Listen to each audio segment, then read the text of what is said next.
Buyers want to buy a home that's cheap, but they don't want to buy a home that looks cheap. I'm George Grant Birch, a realtor and residential lifestyle consultant in Houston, Texas.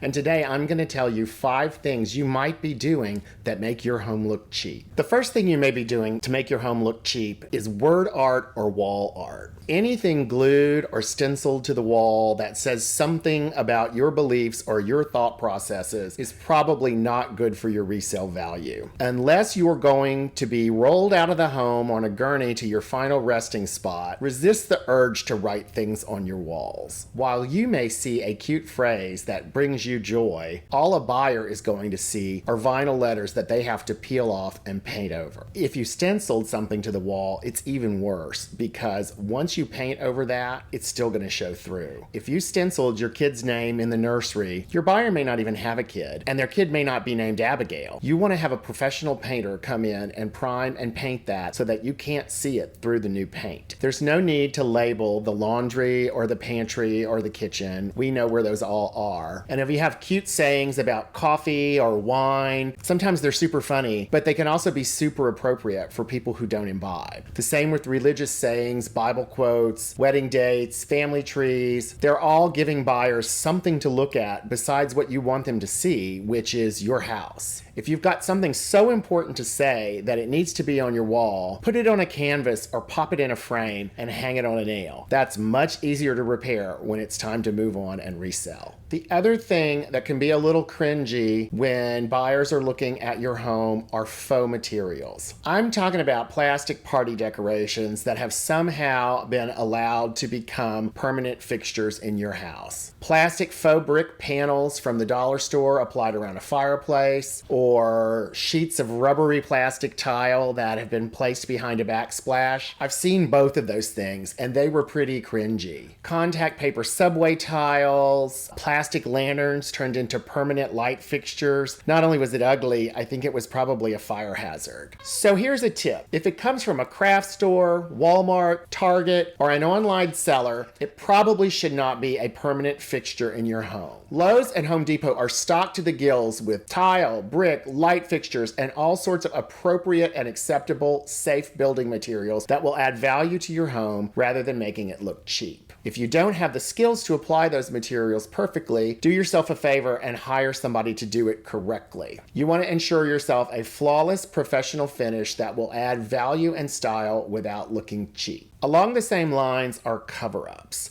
I know, shiplap is all over Pinterest and Joanna Gaines says it's here to stay. So when the kids played kickball and knocked a hole in the living room wall, you thought it was a great idea and the perfect time to add a fashion touch to the living room. And it looked cute with your furniture and decor. But what if your buyer is a mid-century kind of girl? And that shiplap is just not going to work for her. She knows it has to come down, but she's also going to be rightly concerned that there may be a kickball-sized hole in the wall when she takes it down. Do yourself a favor and revisit anywhere that you may have made decorating decisions based on the need to cover something up and go back and fix it. This would include rugs laid over stains, artwork concealing bad paint jobs, or furniture placed in front of broken outlet covers. At some point during the sale, you're going to be moving out, and then all your decorating deceit will be laid bare for the world to see. Own it before you sell and get it fixed so your buyer doesn't find it later in the transaction. The other thing that makes a home look cheap is clutter. And I'm not just talking about crap on the countertops, although that one's obvious. I'm talking about everyday items that you use every day that are just laying around loose, or decorative items that there's just too many of and that don't fit in the space. If things don't fit or are out of scale, they're going to make the home look cluttered, tacky, and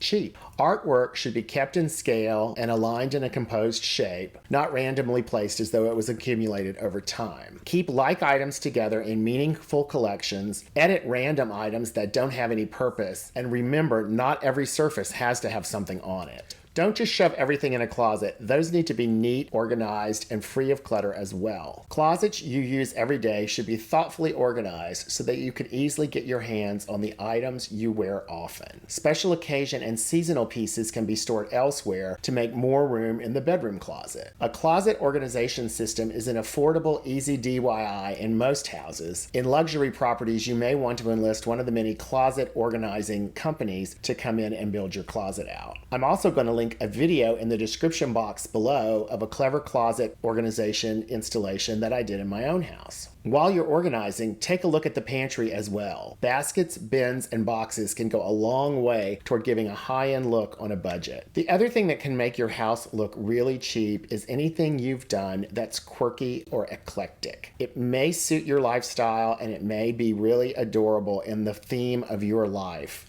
but if you have covered walls with non-traditional materials or used different materials in unusual fashions, it's probably going to look quirky and eclectic, and it's probably not right for resale. I get that people love shabby chic, and one man's trash is another man's treasure, but when it's nailed permanently to the walls, it may not be a good thing. Put yourself in the place of a buyer, and you'll soon realize that what a buyer wants is something that's clean, in good shape, and won't require a lot of maintenance and repair to get into normal condition. Let them come into a neutral space, tour it from beginning all the way to the end, imagining all the great things they want to do to it. Keep in mind that one person's quirky is another person's cringy. So edit it, clean it up, take it down. It served you well, but it's probably not going to serve you from the standpoint of resale. Give your buyer a neutral, plain, undecorated space that they can decorate their own way,